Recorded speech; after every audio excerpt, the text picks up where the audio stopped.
Assalamualaikum warahmatullahi wabarakatuh. Jumpa lagi dengan Arse, yaitu channel tentang pembelajaran di sekolah. Pada kesempatan kali ini, kita akan berbicara tentang metamorfosis pada kupu-kupu. Nah, apa itu metamorfosis pada kupu-kupu? Akan kita bahas pada video berikut. Kita langsung menuju kepada pembelajaran kita, yaitu tentang metamorfosis pada kupu-kupu.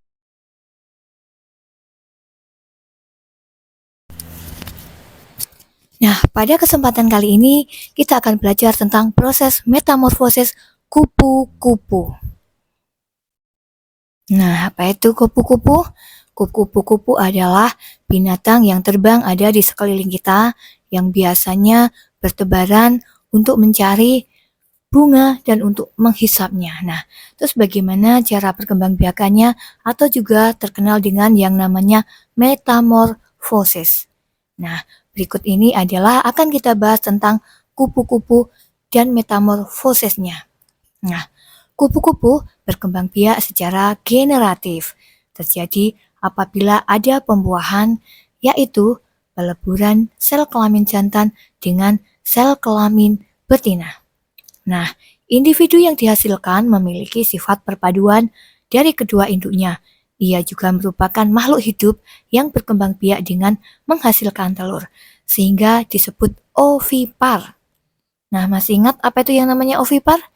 Nah, benar, ovipar adalah hewan yang bertelur.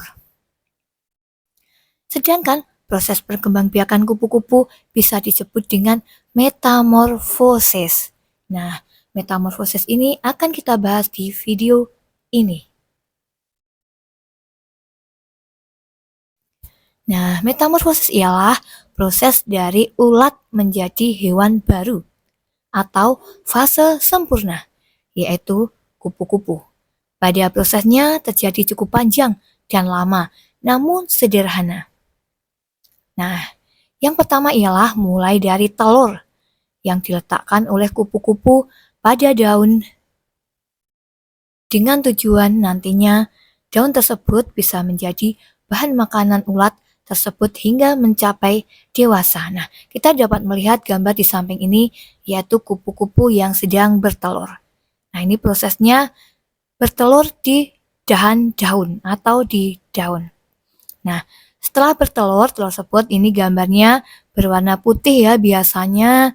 Kemudian putih ini nantinya akan menetas dengan yang namanya ulat. Nah, ulat inilah yang nanti juga akan menjadi kupu-kupu. Nah, untuk berikutnya kita lanjut.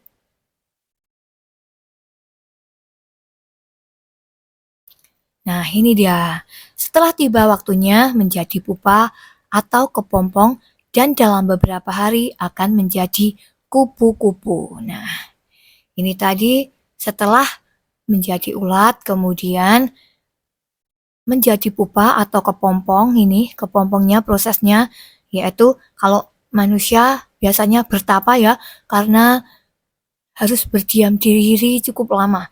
Nah, setelah berdiam diri cukup lama, ulat tersebut muncullah kupu-kupu cantik yang dapat terbang. Nah, ini adalah yang di samping ini adalah kupu-kupu yang dapat terbang. Nah, kita lanjut berikutnya.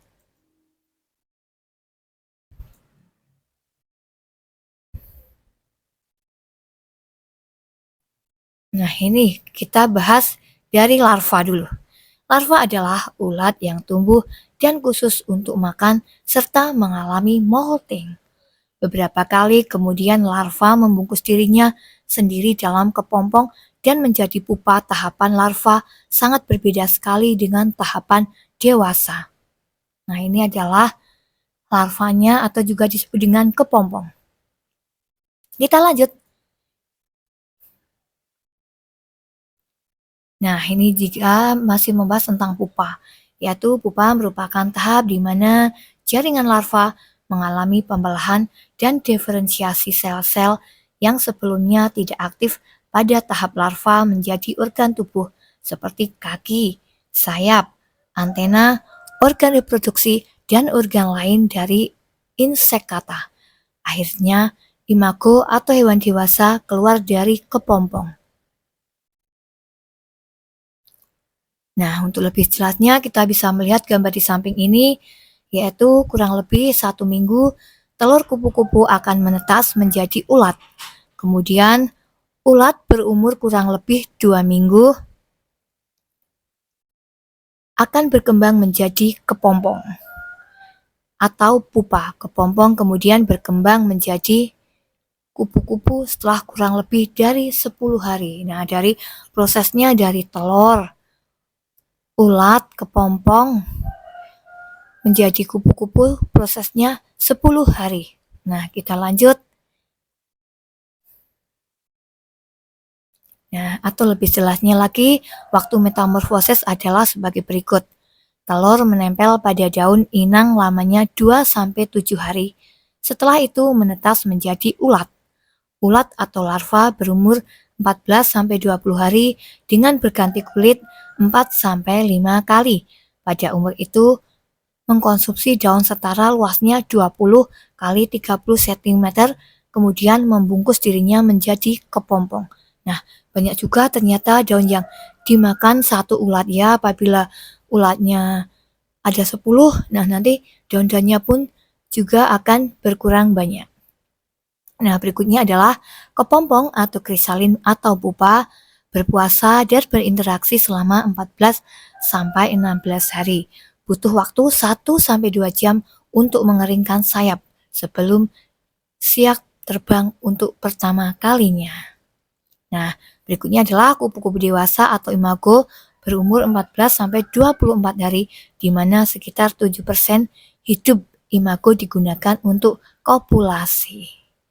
Nah, kita lanjut. Nah, ini prosesnya kupu-kupu. Nah, itulah tadi pembelajaran kali ini, yaitu tentang metamorfosis pada kupu-kupu. Semoga dapat bermanfaat. Saya akhiri, banyak salah mohon maaf. Assalamualaikum warahmatullahi wabarakatuh.